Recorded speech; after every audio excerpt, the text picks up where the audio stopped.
बाबा ने एक बार कहा था, व्यायात बातें, इधर उधर की बातें न सुनो न सुनाओ। आज वापस रिमाइंड करा रहे बच्चे, व्यायात बातें न सुनो न सुनाओ। ये बहुत सूक्ष्म संस्कार है ना। जो सुनेगा, सुनाने की तो बात छोड़ो, इंस्टेंट मैसेजेस का तो जमाना है ना। इसलिए कुछ बात हो जाती है तो सबसे पहले सरकार को सोशल मीडिया को स्टॉप करना पड़ता है। मतलब इतनी फास्ट सुनाने की नेचर है। कितना डीप संस्कार है। 12:7 मीठे बच्चे, किसी देहधारी से दैहिक लव न रख, एक बाप से लव रखो। अशरीरी बनने का पूरा पूरा अभ्यास करो। किसी भी देहधारी से दैहिक लव न रख, बाप से लव रखो। अच्छा प्रश्न है, रहमदिल बच्चों का कर्तव्य क्या है? देखो, रहमदिल बच्चे, क्या कर्तव्य होगा उनका? परिचय देना। अच्छा, जिनको रहम आएगा वो क्या क्या काम करेगा? रहमदिल बच्चों का कर्तव्य और कुछ है कि नहीं? बड़े सारे कर्तव्य है। जो खुशी हमें मिली है वो औरों को दें। अच्छा, खुशी को देना दूसरों को। ओके, और औरों को बाप का मैसेज देना, अपना मैसेज देना। निंदा नहीं करना, किसी की निंदा नहीं करना किसी के। अच्छा, बाबा कहते हैं जब कोई फालतू बात करे तो उसकी फालतू बात न सुन, उनके कल्याण अर्थ बड़ों को सुनाना। यह रहमदिल बच्चों का कर्तव्य है। देखो कितनी सूक्ष्म बात है। मतलब आपने मुझे उसकी बात बताई, अब ये ठीक भी नहीं है आपका, ये आपका संस्कार भी ठीक नहीं है, लेकिन अब मुझे ये संस्कार मिटाना है। मैं हम सरी को, मेरा तो आप सुनोगे नहीं। अब मुझे लेकिन संस्कार भी मिटाना, ये रहम है कि अच्छा नहीं है कि ऐसी बातें दूसरे की कलेक्ट करना, सुनाना, चाहे मेरे से शेयर कर रहे और मेरी आप सुनेंगे नहीं। क्या करेंगे फिर? मैं कंसर्न्ड अथॉरिटी, मेरे से जो बड़े हैं, उनको मैंने बताया कि भाई इसलिए कि उसका ये संस्कार रहम की दृष्टि से, एक होता है कंप्लेन की दृष्टि से सुनाना और एक है रहम की दृष्टि से सुनाना। ये है रहम। देखो कितना डीप सूक्ष्म है ना। तो हाँ, क्योंकि आप, हाँ, इसलिए कि अगर मैं हेल्प कर सकूं आपको, आप मेरी सुन सकते हो, तब तो मैं सुना दूं, मतलब हेल्प करूं। पर आप कहीं मेरे से आपको राय नहीं चाहिए। होता है ना कि अथॉरिटी होगा तो चलो हम उनकी मानेंगे, मेरी नहीं। तो जो फिर कंसर्न्ड अथॉरिटी है उनको बोलो। अब आप कहेंगे वो वाला, हाँ, वो कंसर्न्ड अथॉरिटी।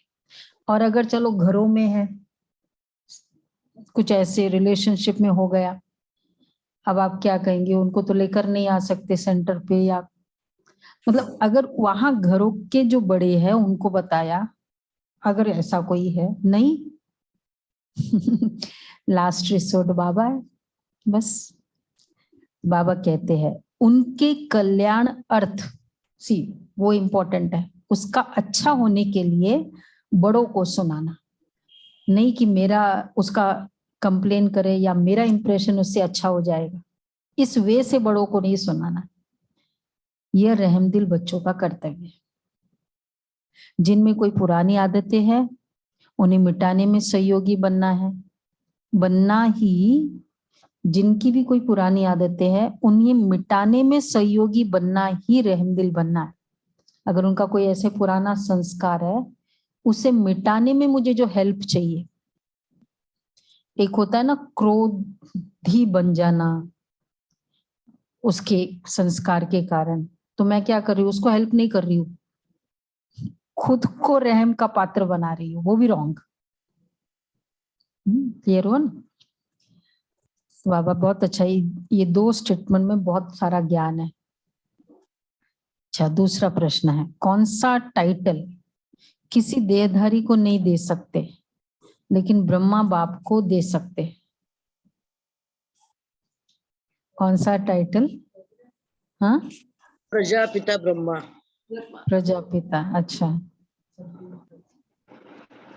संपूर्ण फरिश्ता, अच्छा, आदिदेव परमात्मा। श्री का नहीं दे सकते, श्री। जो श्री जिन्होंने मुरली सुनी होगी और पढ़ी होगी वो आंसर ही ना बताए ना, उनको नहीं पूछा जा रहा है। जिनको तो जिन्होंने दीदी आप फॉर ऑल द टाइम बता दीजिए कि या तो मुरली पढ़ के या सुन के ना आए, और अगर आते हैं तो फिर आंसर ना दिया करें। हाँ, ये तो मतलब स्टैंडर्ड लॉ है कि पढ़ के सुनाने के लिए थोड़ी कोई, वो तो बुद्धि, हाँ उसमें नंबर, हाँ उसमें तो बुद्धि चलानी है, और दूसरे की भी तो बुद्धि चले ना। तो बाबा कहते श्री का टाइटल, क्योंकि श्री अर्थात श्रेष्ठ पवित्र को कहा जाता है। ब्रह्मा बाबा को ही दे सकते, कौन सा टाइटल ब्रह्मा बाप को दे सकते, किसी देहधारी को नहीं। तो श्री का हम जो कहते हैं ना, श्री फलाना सो एंड सो, कोई मनुष्य का नाम भी दे देते हैं, हाँ सब रॉन्ग है। वो भी मतलब तो देहधारी थे जी, देहधारी में अमंगस्ट देहधारी ब्रह्मा बाबा को फिर भी दे सकते, ऐसे देवताओं को तो दे ही सकते हैं, किसी देहधारी मनुष्य को ये टाइटल, पनीर बनाएगा, हम बेशक भजन वो ब्रह्मा बाबा है, लेकिन आधा लीटर। ब्रह्मा बाबा में भी वो आत्मा का रोल थोड़ा स्पेशल है ना हम लोगों से, क्योंकि भ्रष्टाचार, किसी देहधारी मनुष्य को टाइटल नहीं दे सकते क्योंकि भ्रष्टाचार से जन्म लेते। ब्रह्मा बाप को श्री क्यों श्री कहते, क्योंकि उनका यह अलौकिक जन्म है। ब्रह्मा नाम में तो अलौकिक जन्म हो गया ना। ब्रह्मा बाबा के सारे पुराने संस्कार दग्ध हो गए, जैसे ब्रह्मा बने संस्कार भी तो चेंज हो गए। अच्छा, गीत है, इस पाप की दुनिया से दूर ले जाओ, इस तरफ आ जाओ रंजीत बहन, मंजू बहन, इस तरफ आ।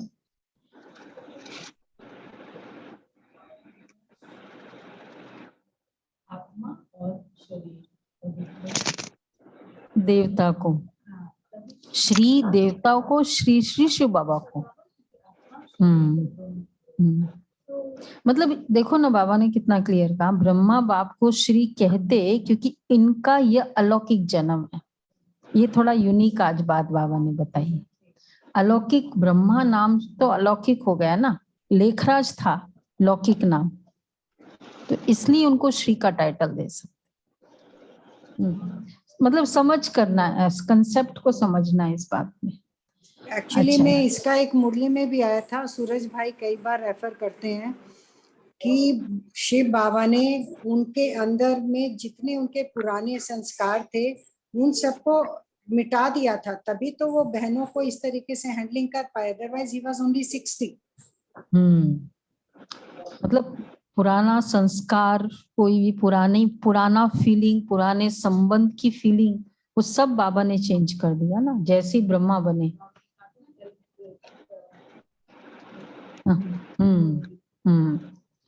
ओम शांति।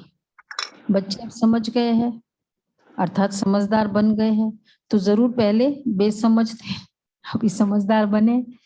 बेसमझ थे, यह भी समझ में नहीं आता है कि ये पतित दुनिया है, तो एक्सपीरियंस हो गया कि ये इम्प्योर वर्ल्ड है, ये तो सबको हो गया। और इस भारत में देवी देवताओं का राज्य था, उसमें पावन सुखी थे, उसमें दुख की बात ही नहीं थी।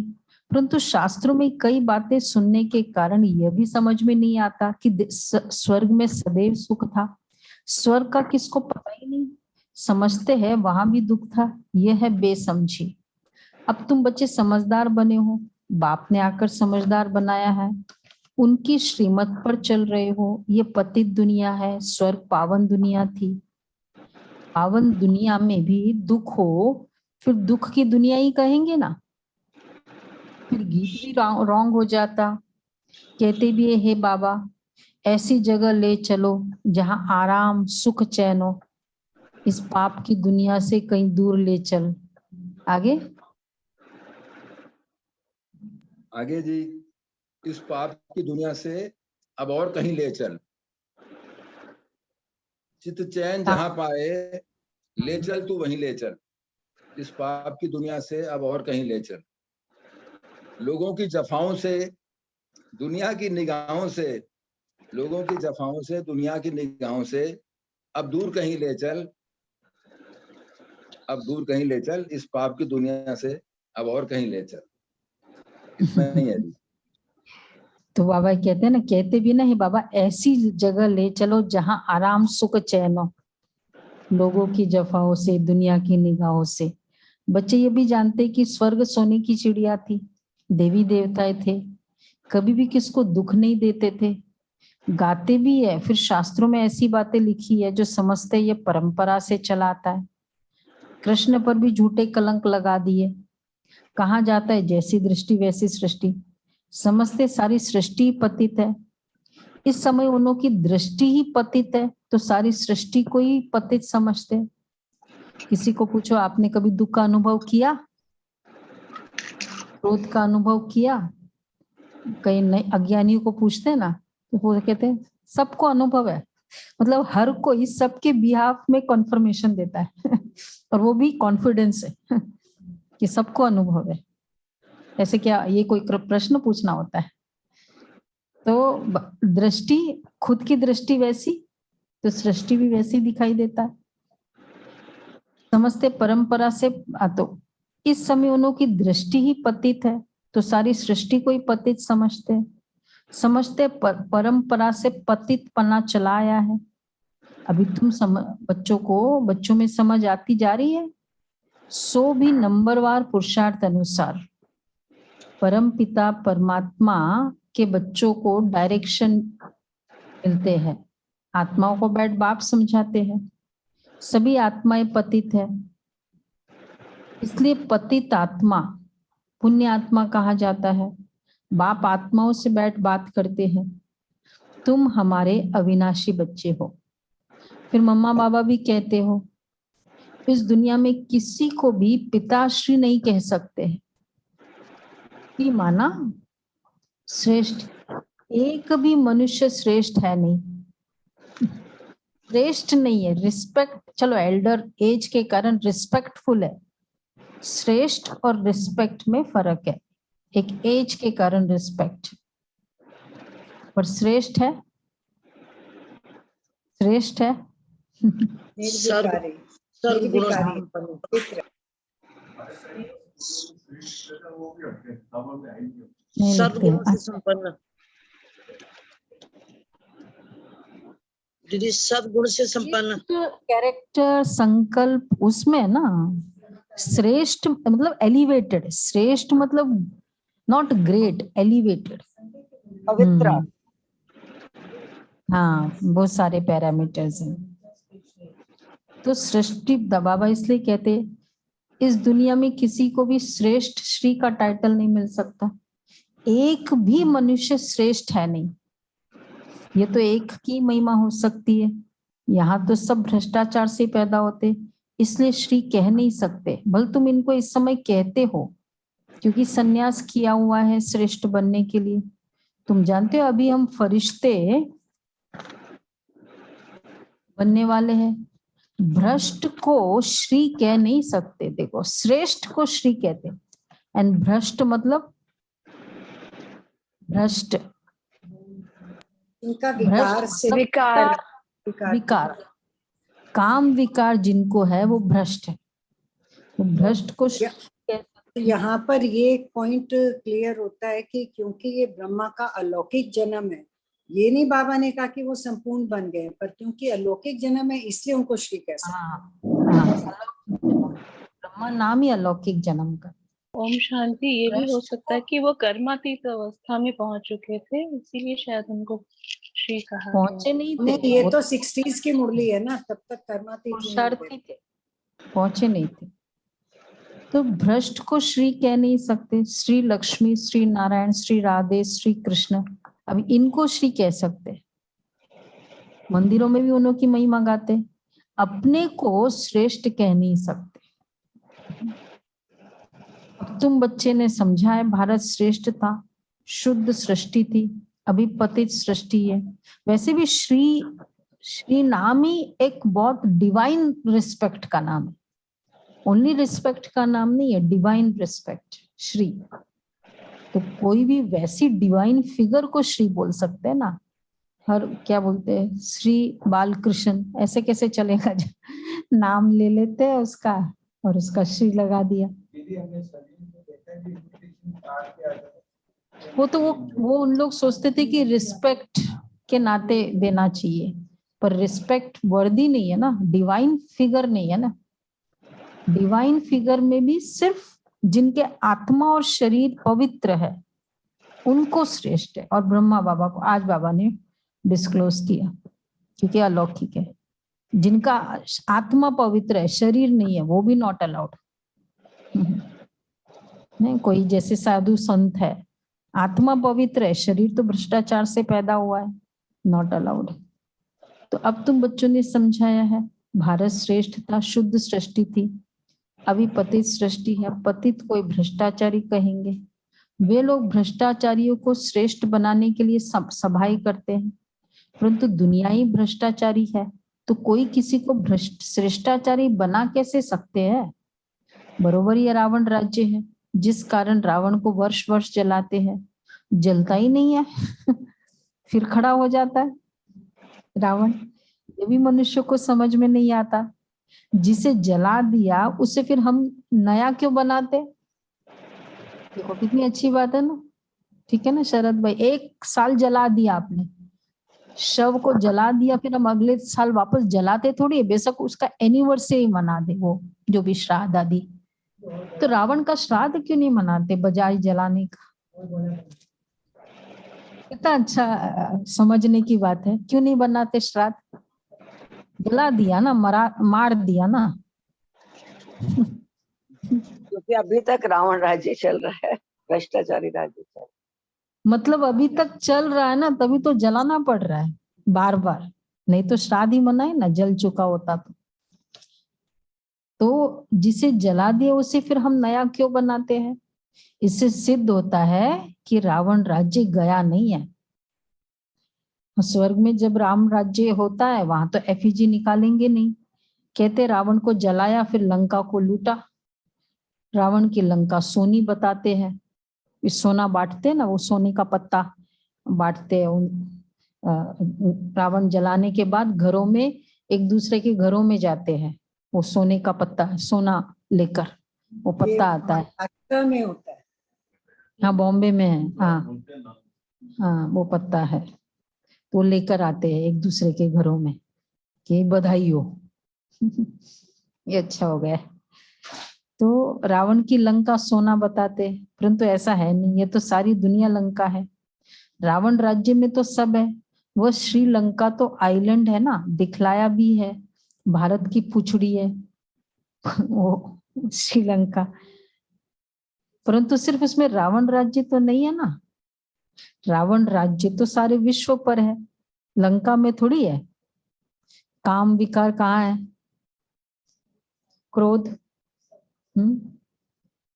जिद्दी के संस्कार, जिद, तो रावण राज्य, मोह सब में, रावण राज्य सारी दुनिया में है। तो वो यह भी तुम समझते हो, लोगों को पता भी नहीं कि रावण राज्य कहाँ है। कॉलेज में कोई बेसमझ जाकर बैठिए तो क्या समझ सकेंगे? कुछ भी नहीं, वेस्ट ऑफ टाइम करेंगे। ये ईश्वरीय कॉलेज है, इसमें नया आदमी कुछ समझ नहीं सकेंगे। 7 दिन क्वारंटाइन में बिठाना पड़े जब तक लायक बने। 7 डेज का पहले कोर्स करते ना, नहीं तो डायरेक्ट मुरली में आ जाए तो उनको कुछ समझ में ही नहीं आए। हाँ, बाबा क्वारंटाइन तो 60s में क्वारंटाइन वर्ड यूज कर रहे हैं। हाँ, कई बार भट्टी में बाबा यूज करते ना, क्वारंटाइन में बिठाना पड़े अलग से जब तक लायक बने। देखो 7 दिन में भी कहाँ लायक बनते हैं, उसके बाद 15 डेज के एडवांस क्लासेस करते। नहीं, आत्मा परमात्मा सृष्टि चक्र 3 चीज पे के बाद ही लायक बनते हैं। कुछ नहीं होता है ना। हाँ तो बाबा कहते इसलिए जब तक लायक बने, फिर भी अच्छा आदमी रिलीजियस माइंडेड हो तो उनसे पूछना है, परमपिता परमात्मा तुम्हारा क्या लगता है? पूछ रहे बाबा। वो तो है आत्माओं का पिता और प्रजापिता तो बाप है, प्रजापिता भी तो बाप है। ये पॉइंट्स बड़ी अच्छी है, परंतु बच्चे अर्जुन इतना हर्षित नहीं होते हैं।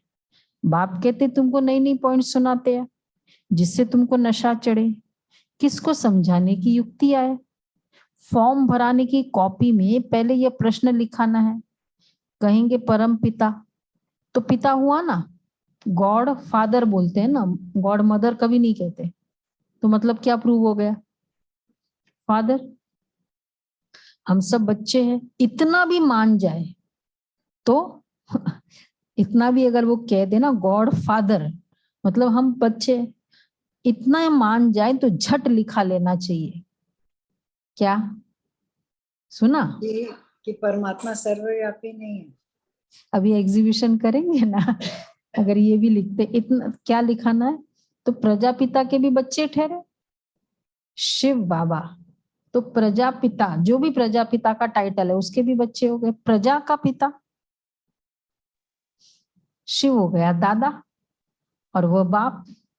शिव बाबा तो स्वर्ग की स्थापना करने वाला है, तो जरूर उनसे ही वर्षा मिलेगा। सहज से सहज बातें निकालनी पड़ती है, बहुत सहज है। मित्र संबंधियों के पास भी जाओ, उनको भी ये समझाओ। यह तो नशा है ना कि हम बाबा द्वारा दादे से वर्षा पाते हैं, बाप दादा से वर्षा पाते, माता से वर्षा नहीं मिलेगा। इनहेरिटेंस ये फादर के साथ कनेक्शन है,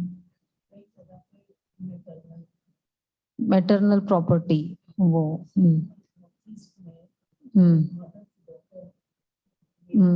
जिन, हाँ वो फिर जनरली तो ये फादर का है, बाकी में भी कुछ पॉकेट्स में है।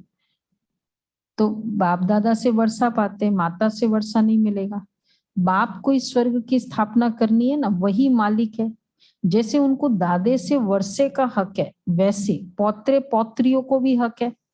बाप कहते मुझे याद करो, मैं तो कहता नहीं हूं कि इस देहधारी को याद करो। बाप सम्मुख बात कर रहे हैं। कल्प पहले भी ऐसे ही समझाया था, वर्षा भी तुमको बाप दादा द्वारा मिलता है, ऐसे नहीं कि मम्मा से मिलता है। ग्रैंडफादर हो गया, फादर हो गया। तुमको देहाभिमान बहुत आ जाता है, देहधारियों से लव हो जाता है। हे आत्माएं, तुम नंगी आई थी बिना वो बॉडी, फिर पार्ट बजाते बजाते अब 84 जन्म पूरे किए हैं। अभी मैं कहता हूं तुमको वापस चलना है, तुम मामे कम याद करो तो विक्रम विनाश होंगे। देहधारी को याद करने से विक्रम विनाश नहीं होंगे कोई भी, ये क्लियर है। देहधारी तो देखो, इसलिए हम निराकारी स्वरूप में विक्रम विनाश होता है। तुम अंजाम करते हो, बाबा हम आपको ही याद करेंगे, तुमको इस पुरानी दुनिया में अब रहना ही नहीं है। क्यों? स्टार्टिंग की बात है, मुरली की स्टार्टिंग में क्या बोला? तुमको तो पुरानी दुनिया में अब रहना ही नहीं है। क्यों? कुछ बोला था आप सभी ने, हम सभी ने स्टार्टिंग में जो बोला, इसमें कोई चैन ही नहीं है। ले चल वहां जहां सुख चैन है। इसलिए कहते हो ऐसी जगह ले चलो जहां सुख चैन मिले। लोग सोचते हैं ना कहीं ऐसी जगह जाए, तुम कहते हो हम पहले जाएंगे शांति धाम, जहां शांति शांति रहेगी। अच्छा, फिर जाएंगे वहां से सुख धाम में, जहां शांति सुख दोनों है। जब दुख है तो अशांति है, सुख में तो शांति है ही, परंतु वो शांति नहीं है। शांति धाम है आत्माओं का स्वीट होम। शांति धाम और सुख धाम में डिफरेंस है, नयों को पता है? शांति धाम और सुख धाम में क्या डिफरेंस है, पता है? नए बताए, बोलो सुलभा बेन। शांति धाम परम धाम है और सुख धाम सतयुग है। हाँ, तो क्या डिफरेंस है? परम धाम में तो हम जाएंगे यहाँ से, उसके बाद हम ब्राह्मण आत्मा सतयुग में जाएंगे। शांति धाम और सुख धाम में क्या फर्क है? वो राइट है, वो ससुराल है, ये भी अच्छा है। शांति धाम मतलब वहां silence, activity, no activity, because शरीर ही नहीं है, इसलिए शांति धाम। और सुख धाम मतलब एक्टिविटी बेस्ड साइलेंस, क्योंकि वहां तो शरीर है। आत्माएं रहती ना, सॉरी, आत्माएं रहती पे हैं। मिलेगा तो ना सिर्फ हमें। सुखधाम में आत्मा जीव है, आत्माएं। अपनी फाइनल कर्मातीत अवस्था में हर आत्मा की एकदम बेस्ट फेज जो होगा, स्टेज होगा, वो शांति धाम में। और सुख धाम में फिर उसका रिजल्ट है, एक्टिविटी है। तो बाप, परंतु वह शांति नहीं है। शांति धाम है आत्माओं का स्वीट होम। बाप सारी आदि मध्य अंत को जानने वाला है। अब तुम बच्चों का धंधा ही है, धंधा ही है पढ़ना और पढ़ाना, है धंधा, प्राइम धंधा है। चाहे कुछ भी, धंधा का मतलब क्या है, कुछ भी करेंगे ना दब, उसका हेतु ये होता है, कहते तुम्हारा तो ये धंधा हो गया मतलब मेरा वो एक एम ही हो गया, लक्ष्य हो गया। और अपने शरीर निर्वाह कर्म भी करना। तुम जानते हो हम इस मृत्यु लोक से अमर लोक में चले जाएंगे वाया शांति धाम, ये बुद्धि में याद रखना है। जब तक मृत्यु नहीं हुआ है पढ़ना ही है। पढ़ना कब तक है? हमने 7 दिन बोला, 15 दिन बोला, ठीक है? जब तक जीना है तब तक पढ़ना है। हाँ अभी 1 महीना 2 महीना नहीं रहा, ठीक है ना, चलेगा ना। नए आते ना, कब तक ये मुरली सुननी है तो कब तक स्नान करना है, वो पूछो उनको, कब तक खाना खाना है। हाँ वही तो, कब तक खाना है, कब तक स्नान, बस और तब तक दीदी मुरली सुन। ये भी पूछते हैं कि छुट्टी किस दिन होती है हाँ ये भी पूछते हैं कि छुट्टी किस दिन होती है। हाँ, छुट्टी किस दिन होती है? तो संडे के दिन तो ज्यादा बिजी होते हैं हम, रोज 1 घंटा होता है, संडे तो 10 बज जाता है तो लो तो बहुत छुट्टी है, कोई प्रॉब्लम ही नहीं, कुछ मत सुनो। जब तक मृत्यु नहीं हुआ है पढ़ना ही है, ये तो याद कर सकते हो। अब हमको जाना है अपने घर, ये दुनिया, ये सब कुछ छोड़ना है। खुशी होनी चाहिए ना। ये बेहद के नाटक का राज भी समझ गए हो। हद का नाटक पूरा होता है तो कपड़े बदली कर घर चले जाते, वैसे अब हमको भी जाना है। 84 जन्मों का चक्र पूरा होता है। याद भी करते हैं पतित पावनाओं, याद शिव बाबा को ही करेंगे। एक तरफ कहते पतित पावनाओं, दूसरे तरफ कह देते परमात्मा सर्वव्यापी है। वो ये उषा बेन वाला एग्जाम्पल बहुत ही एक्यूरेट होता है ना, सबको जाना है परम धाम। वो नहीं बताती हमेशा सुबह के समय है, मई का टाइम है, समर सीजन है, सब बिल्डिंग के बच्चे आते हैं नीचे, तो उस बच्चे को भी लगता है कि मैं भी जाऊं खेलने, तो वो भी, क्योंकि सब लोग नीचे खेल रहे होते तो वो भी जाता है। अब शुरू में बहुत अच्छे से खेलता है, सुना होगा ना ये एग्जाम्पल। शुरू में बहुत अच्छा खेलता है, फर्स्ट हाफ तक तो वही जीतता रहता है सब अच्छा, बाद में धीरे धीरे नेक्स्ट हाफ में थोड़ा क्योंकि थक जाता है तो थोड़ा हार जाता है, तो थोड़ा फिर चीटिंग भी होती है, फिर बाय द एंड तो बहुत ज्यादा चीटिंग होती है, फिर कहता है बस अब जाओ मम्मी ले चलो। ये एग्जाम्पल बहुत देती है। और फिर वो मम्मी भी टाइम देख रही होती है, टाइम हो गया अभी शाम का टाइम हो गया चलो घर। तो शिव बाबा भी ऊपर से देख रहे थे, हम सब कहते बाबा अब ले चलो, चैन की दुनिया में ले चलो, बहुत हो गया। मैला भी हो जाता है दीदी, कहते हैं मैला हो जाता है, खेलते मैला भी हो खेलते जाता है, आत्मा भी सब मैली हो जाती है।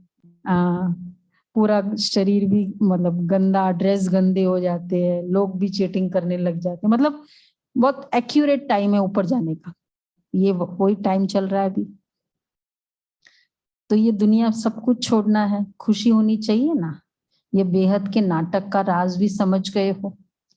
84 जन्मों का चक्र पूरा होता है, याद भी करते हैं पतित पावन आओ, याद शिव बाबा को ही करेंगे। एक तरफ कहते हैं पतित पावन आओ, अच्छा दूसरे तरफ कह देते परमात्मा सर्वव्यापी है, कोई अर्थ ही नहीं समझते निकलता। पतित पावन आओ, आओ बोला तो सर्वव्यापी कैसे हुआ? बच्चों को कितना अच्छी रीति समझाते हैं कि शांति धाम को याद करो, ये दुख धाम है, और गुरु गोसाई को ये कहना आएगा ही नहीं है, सिवाय तुम ब्राह्मण ब्राह्मणियों के। इस दुख धाम का विनाश भी सामने खड़ा है, ये वही महाभारत की लड़ाई है, यूरोपवासी यादव भी है और कौरव पांडव भाई भाई भी है, एक ही घर के है ना, भाई भाई में युद्ध हो नहीं सकती, यहाँ युद्ध की बात ही नहीं है। ये भी वंडर है ना, मनुष्य क्या नहीं कर सकता है, जो बातें हुई ही नहीं वह भी बना बनाकर एक दो की दिल को खराब कर देते हैं।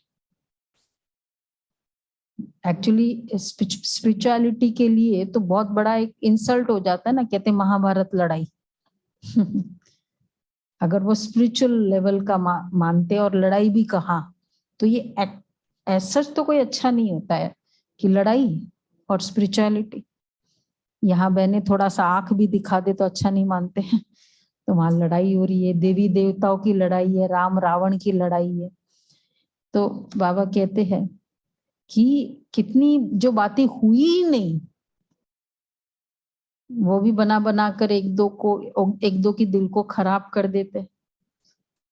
कितना कितना रॉन्ग मतलब कर्मा चल रहा है। व्यास भगवान का धंधा भी देखो कैसा है, व्यास ने सब लिखी ना ये सब बातें। तो बाबा कहते हैं मनुष्य का धंधा है एक दो को लड़ाना, उधर ऐसा हुआ उधर ऐसा हुआ ये कह के एक दो को लड़ाना। और वैसे भी कितनी सारी बातें, जैसे ब्रह्मा बाबा के लिए भी लोगों को अगर इंसल्ट करना होता था तो क्या क्या लिख दिए, शुरू में अपोजिशन करना था। मेरठ में एक बाबा है ऐसे ऐसे कई जगह स्टोरीज बन गई ब्रह्मा बाबा के लिए। तो ये लड़ाने का काम है ना, उकसाने का काम है। ये कौन थे, LK अडवाणी जी, जब वो हुआ था ना कराची में एंटी पार्टी जो हुई थी और उन्होंने पेपर्स में लिखा था, शुरू में तो बहुत हुआ था फ्लेयर अप। तो जब मिलने गए थे जाते थे पहने तो वो कहते थे कि मैं भी उस पार्टी में था।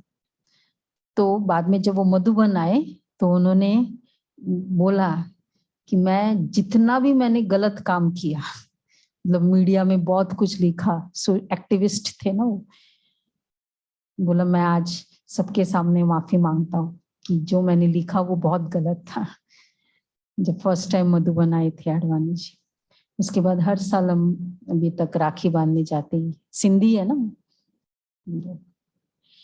तो बाबा कहते हैं व्यास भगवान का धंधा भी देखो कैसा है, मनुष्य का धंधा है एक दो को लड़ाना। ये तो एक रस्म है, सब एक दो के दुश्मन बन पड़ते हैं। देखो कितने एजुकेटेड, अभी कोई एक जगह कुछ होता है पॉलिटिकल, मतलब कहीं भी, इवन चाहे घरों में भी होता है, तो कई जगह ऑन लुकर्स तुम्हारा कोई मतलब नहीं है लेकिन क्या कर लेते हैं, इसके साथ मिल जाते या उसके साथ मिल जाएंगे और फिर नहीं होता है, और उसमें एजुकेशन का भी कोई रोल नहीं होता है, चाहे तुम भाई कितने एजुकेटेड हो। क्यों ये वाले में नहीं करते? करते हैं ना, घरों में भी हो जाता है, कॉलोनी में हो जाता है, फिर बाद में वो बड़े लेवल पे भी होता है। तो बाबा यही कह रहे, मनुष्यों का धंधा एक दो को लड़ाना, यह तो एक रस्म है। सब एक दो के दुश्मन बनते हैं, बच्चे भी बाप का दुश्मन बन पड़ते हैं। अब तुम्हारी बुद्धि में देखो क्या है, और शास्त्रों में देखो क्या क्या लिख दिया है। उनका फिर मान कितना रखते हैं, बड़ी परिक्रमा दिलाते हैं, देवताओं की मूर्तियों को भी रथ पर बिठाए बड़ी परिक्रमा दिलाते हैं, फिर सबको समुद्र में डाल देते हैं। मृत्यु लोक के रस्म रिवाज सबकी अपनी अपनी है। बाप का प्लान देखो कितना बड़ा है, सबके प्लान खत्म कर देते हैं बाबा का प्लान, और सुखधाम की स्थापना करते, बाकी सबको शांति धाम में भेज देते हैं। तुम बच्चे इन ऑर्गन्स बच्चे देखो किसके सामने बैठे हो, निश्चय है परमपिता परमात्मा ज्ञान का सागर है, इन ऑर्गन्स द्वारा हमको नॉलेज दे रहे हैं। और कोई ऐसा सत्संग होगा क्या? ऐसा सत्संग होगा 365 डेज अ ईयर हो, और वो भी कन्वीनियंट, जैसे हर कॉलोनी में है ना बाबा का सेंटर, वो भी कितना बाबा का 4 साइटेडनेस है। अगर खाली एक जगह होता, सिरी फोर्ट होता, तो कितने आते यहाँ वाले कितने आते?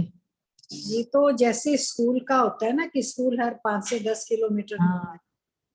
5 क्या 3 किलोमीटर। हाँ वही हर मतलब कि वो बेसिक होता है, तो उस हिसाब से बाबा ने सेंटर बनवाया। हाँ, तो बाबा कहते हैं, हाँ परमपिता परमात्मा का प्लान देखो कैसा है, सबके प्लान खत्म कर देते हैं और सुखधाम की स्थापना करते हैं, बाकी सबको शांति धाम भेज देते हैं। तुम बच्चे देखो किसके सामने बैठे हो, परमपिता परमात्मा ज्ञान का सागर है। अभी बाप सामने बैठा है, जानते हो हम आत्माओं से बात करते हैं, बाबा इस दादा के मुख द्वारा बोलते हैं। अच्छा, हम कानों से सुनते हैं, फालतू बातें सुनते भी नहीं सुननी चाहिए। अच्छा, कोई तो बैठ खुशी से सुनते। गुलजार दादी कहती थी कि अगर कोई सुना रहा है और फिर तुम कहते हो अच्छा, गया फेल।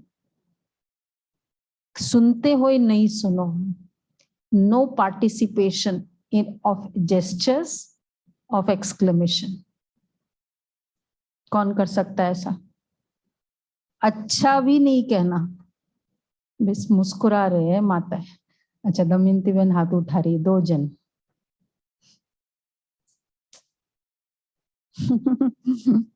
अच्छा है, हाँ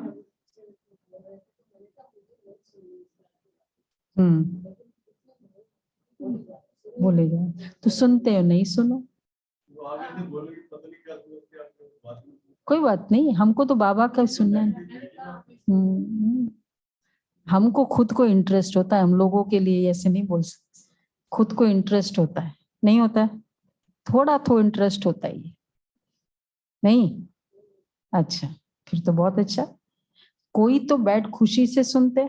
बाबा कहते ऐसी बातें सुनो मत, रहम दिल बन, किससे कोई पुरानी आदत है तो मिटानी चाहिए।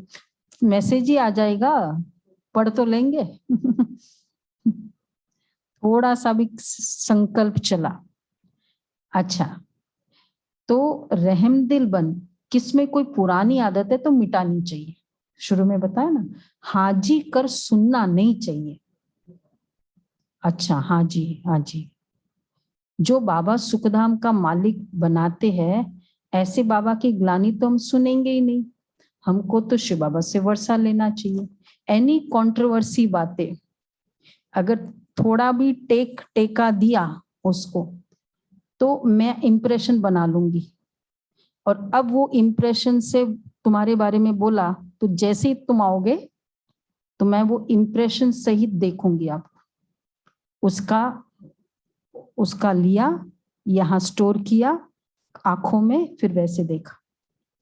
तो एज इट इज आप जो अभी हो वैसे मैं देख नहीं सकती, नहीं। हमको तो शिव बाबा से वर्षा लेना चाहिए, और बातों से हमारा क्या ताल्लुक, कोई सुने या ना सुने, हम तो ज्ञान का सुरमा पहन लेवे, कोई ज्ञान अंजन लगाते हैं, हाँ कोई धूल अंजन लगा देते हैं, ज्ञान अंजन सदगुरु दिया, उससे तीसरा नेत्र खुलता ही नहीं। बाबा कितना सहज कर समझाते, जो कैसे भी रोगी अंधा कुब्जा है वह भी समझ जाए, अल्फ और बेदो अक्षर है, सिर्फ पूछो परम पिता और प्रजापिता ब्रह्मा से आपका क्या संबंध है। यह प्रश्न सबसे अच्छा है, तो सर्वव्यापी का ज्ञान एकदम बाहर निकल जाए। मित्र संबंधियों से दोस्ती कर, कैसे समझाओ ज्ञान को, उन्हें समझाओ, ठीक है ना। अभी प्रोग्राम कर रहे हैं ना सिख का, तो बाबा कहते हैं उनसे दोस्ती कर, उन्हें समझाओ, सुना। हाँ, बहुत मीठा बनो, तुम्हारा काम है परिचय देना, भल दुश्मन हो परंतु उनसे भी मित्रता रखनी है। बाप कहते तुमने आसुरी मत पर चल मुझे गाली दी है ना, तुमने ईश्वर पर अपकार किया, फिर भी ईश्वर तुम पर कितना उपकार करते हैं। ईश्वर का अपकार होना भी ड्रामा में नोंद है। तब तो कहते यदा यदा ही धर्मस्य, आया भी भारत में है, समझा भी रहे हैं बच्चों को, हर एक बात अच्छी रीति समझाने की है। अच्छा, किसकी तकदीर में नहीं है, फिर भी वही धंधा करते हैं। यहां से बाहर गए तो ये बातें भी भूल जाएगी। निंदा करते करते तो ये हाल हो गया है। अब निंदा करना बंद करो। सिर्फ पंडित भी नहीं बनना है। पंडित मतलब सुना और सुनाया। तुम पक्के राजयोगी हो, ऐसे ऐसे समझाओ तो तीर भी लगे। खुद में खामी होगी तो दूसरे को बोल नहीं सकेंगे, पाप अंदर खाता रहेगा। बाबा हर बात बहुत अच्छी रीति समझाते हैं। कल पहले भी ऐसे ही समझाया था, भूलो मत, सिमरण करते करते अंत मते सो गति हो जाएगी। सवेरे उठ बाप को याद करो, जो अंत में सवेरे उठ, कल भी बोला ना सवेरे सवेरे उठ, तो सवेरे उठ बाप को याद करो। क्यों?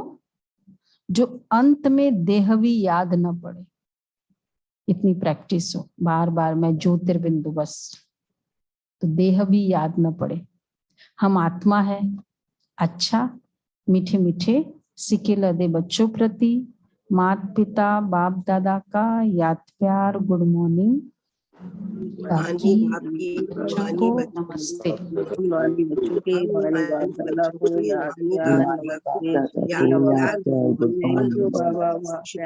शुक्रिया बाबा, शुक्रिया, thank you Baba, thank you.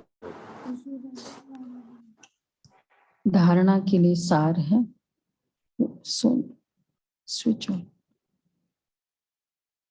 जो रत्न बाप के मुख से निकलते हैं वही अपने मुख से निकलने हैं, निकालने हैं। व्यर्थ बातें नहीं बोलनी है, नहीं सुननी है। ज्ञान का ही सुरमा पहनना है। और एक्चुअली ये व्यर्थ बातों से कोई भी कुछ कंक्लूजन नहीं निकाल सकता। हम सुनकर इम्प्रेशन, अपना मन खराब बेशक कर सकते, लेकिन नहीं कि मैं जाके उसको बोलूं कि नहीं तुम ऐसे क्रोध मत करो, इतनी गलती कर रहे हो, कुछ होगा? शुभ भावना दे सकते। अगर कोई पावरफुल को सुनाया तो, ऐसे वैसे कुछ सुनाया तो और ही गड़बड़। बाबा कहते हैं सभी से सच्ची मित्रता रखनी है, बहुत मीठे रूप में हर्षित मुख हो, बाप का परिचय देना है, अपकारी पर भी बाप समान उपकारी बनना है। अच्छा, वरदान है शुद्धि की विधि द्वारा किले को मजबूत बनाने वाले सदा विजयी व निर्विघ्न भव। शुद्धि की विधि द्वारा किले को मजबूत बनाने वाले सदा विजयी व निर्विघ्न भव। जैसे कोई भी कार्य शुरू करते हो तो शुद्धि की विधि अपनाते हो, ऐसे जब किसी स्थान पर कोई विशेष सेवा शुरू करते हो व चलते चलते सेवा में कोई विघ्न आते हैं तो पहले संगठित रूप में चारों ओर विशेष टाइम पर एक साथ योग का दान दो। देखो कितना अच्छा तरीका बताया। कोई स्थान पर अगर विघ्न आता है तो संगठित रूप में एक टाइम पर एक साथ योग का दान दो। सर्व आत्माओं का एक ही शुद्ध संकल्प हो विजयी। यह है शुद्धि की विधि। इससे सभी विजयी व निर्विघ्न बन जाएंगे और किला मजबूत हो जाएगा। सुना? अब वो सब जगह यूज होता है, चाहे फैमिली में कोई प्रॉब्लम है, एक टाइम पर एक ही समय, चाहे वो विदेश बैठा है चाहे वो आप यहाँ बैठे हो, योग करो, एक ही शुद्ध संकल्प हो विजय, तो निर्विघ्न बन जाए। अच्छा, स्लोगन है यथार्थ कर्म का प्रत्यक्ष फल है खुशी और शक्ति की प्राप्ति। यथार्थ कर्म का प्रत्यक्ष फल है खुशी और शक्ति की प्राप्ति। अच्छा, आज कौन सा तारीख है? 12 तारीख। अव्यक्त इशारे। जैसे ब्रह्मा बाप को कर्म में, सेवा में, सूरत व हर चलन से चलता फिरता अथॉरिटी स्वरूप देखा, ऐसे फॉलो फादर करो। स्नेह और अथॉरिटी, निर्माणता और महानता दोनों साथ साथ दिखाई दे। वर्तमान समय इन दोनों बातों के बैलेंस को अंडरलाइन करो। स्नेह भी और अथॉरिटी भी, ह्यूमिलिटी भी और ग्रेटनेस भी, महानता भी, ऐसे अथॉरिटी स्वरूप बनो। अच्छा, बाबा के मधुर महावाक्य।